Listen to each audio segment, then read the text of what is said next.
Now the key to this part, to putting this apple on, is lining this end up first in the middle. If it gets on there lopsided, it's not going to work. So you don't line up the back end first. You line up that the front end first.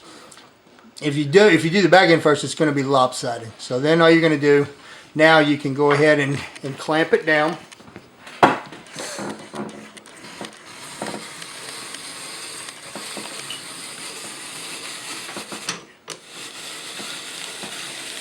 And that peels it right off.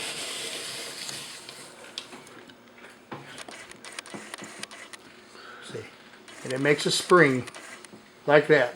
And then Kayla, she basically takes the little top off with the peel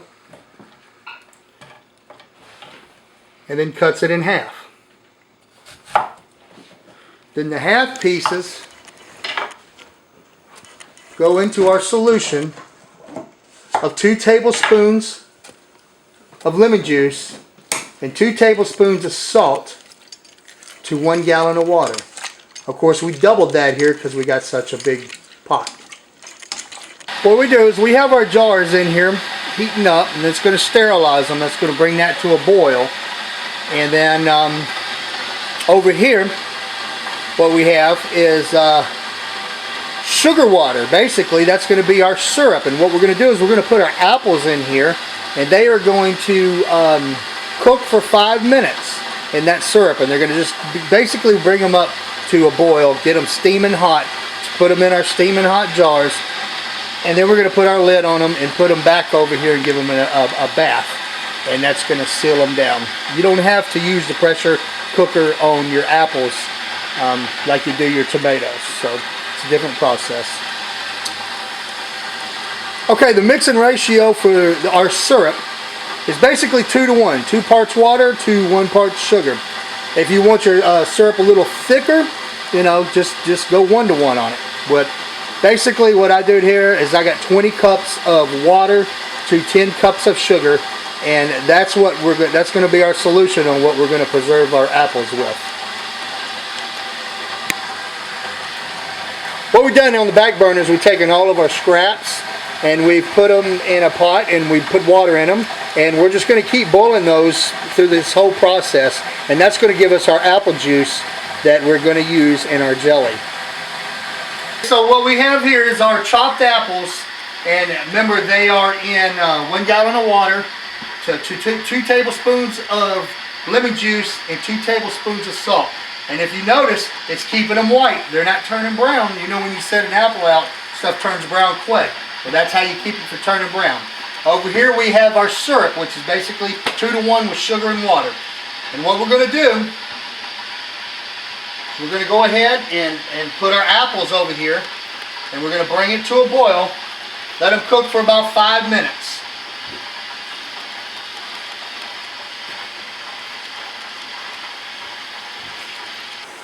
What I do, you don't want your apples to get too soft.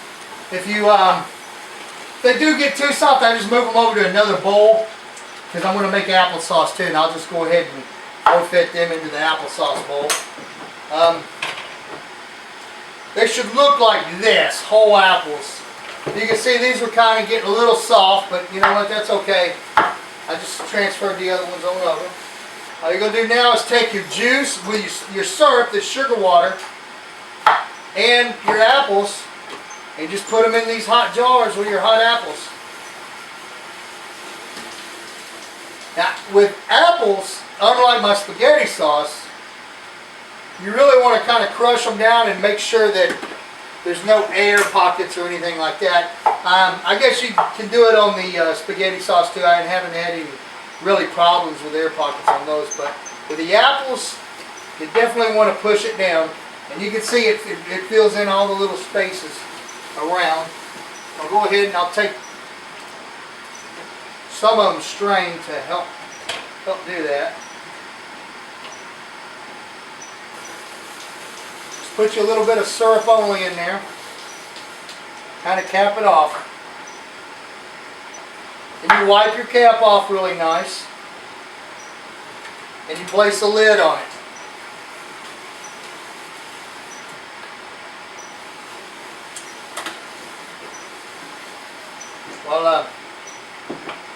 Then you're going to place this in the bath. Now that I have the jars, I'm going to go ahead and place them all in here. Now we're going to get a water bath, and you want the water to be in a full boil, and you want it to come up just past the lids, about an inch or so. And that do good. We're going to leave them in here.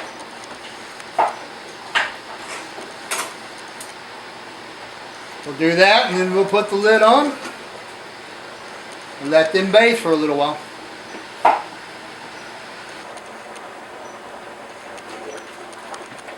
After 20 minutes, pull your jars out and set them out to cool.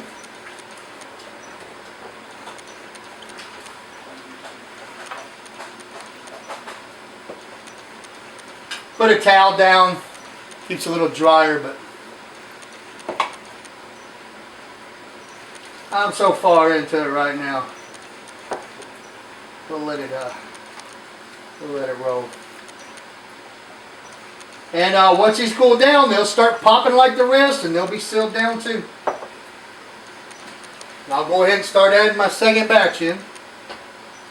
What I did is I condensed the two back ones that had all of the apple peels in it into this big front pot, because I have a whole lot of scraps, and that's now going to be our apple juice provider. And we're just going to let that thing, that'll be the last thing we'll do, because we'll let that thing boil on down. In the back, I've taken apples and put about a couple of cups of water in with the apples back there, and we're just going to cook those all the way down as well, and that's going to turn into applesauce. So I'm pretty much done with my regular apples, and now we're going into our applesauce and our jelly. After a while, your applesauce starts looking like applesauce, and you just keep cooking it till it looks like what you buy in the store. We still got our apple juice boiling. That's going to be going the whole time. That's the last thing we'll do.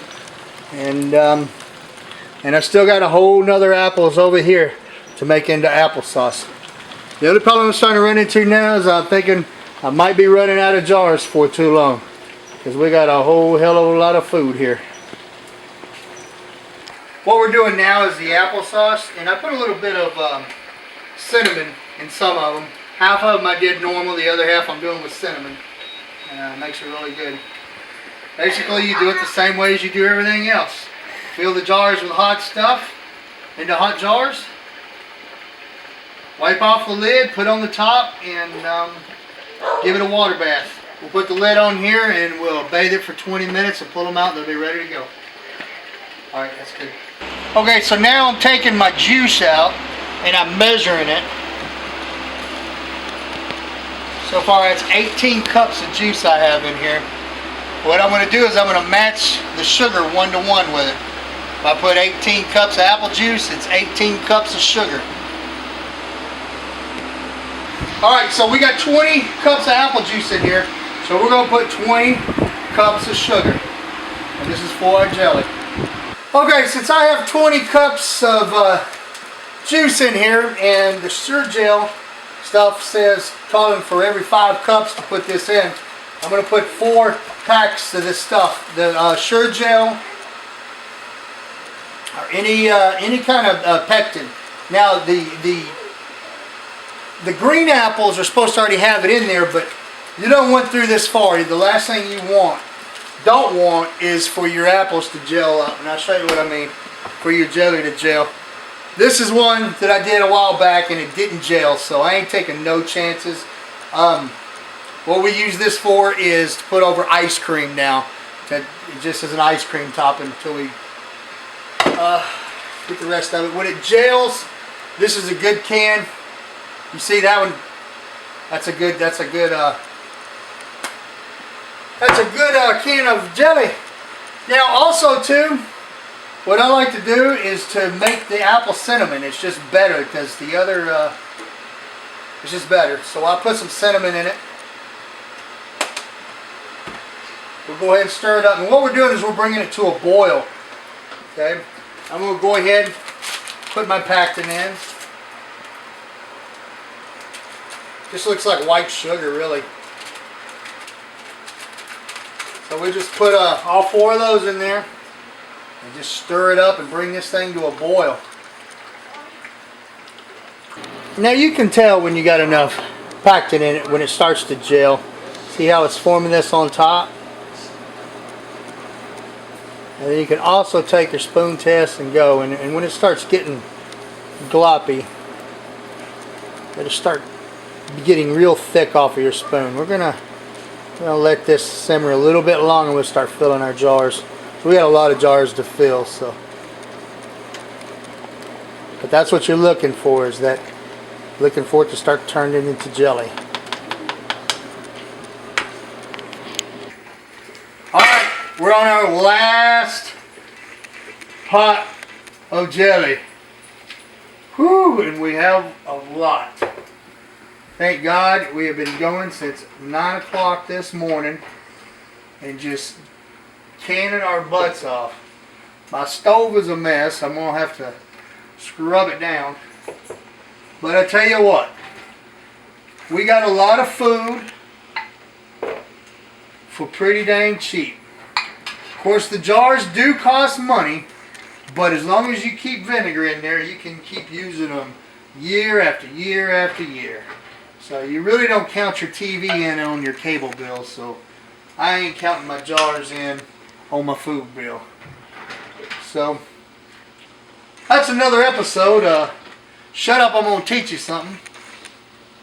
I hope you put it to use and remember me next time you go grocery shopping. Matter of fact, every week you'll be thinking of me.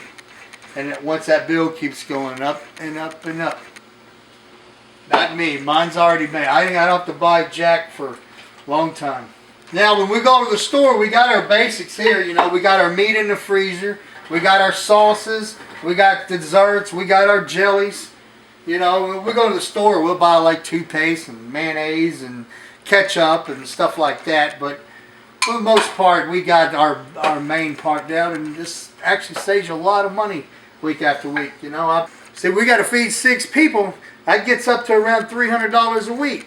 If you do it this way, I can cut my bill down to right about $100. You know, go in, get your milk, your stuff like that, and you have all your bases down and all your meat in the freezer too. That's important. We'll do a show on meat, and we might go chop up some cows and go right in there and do the whole thing. So stay tuned. See ya.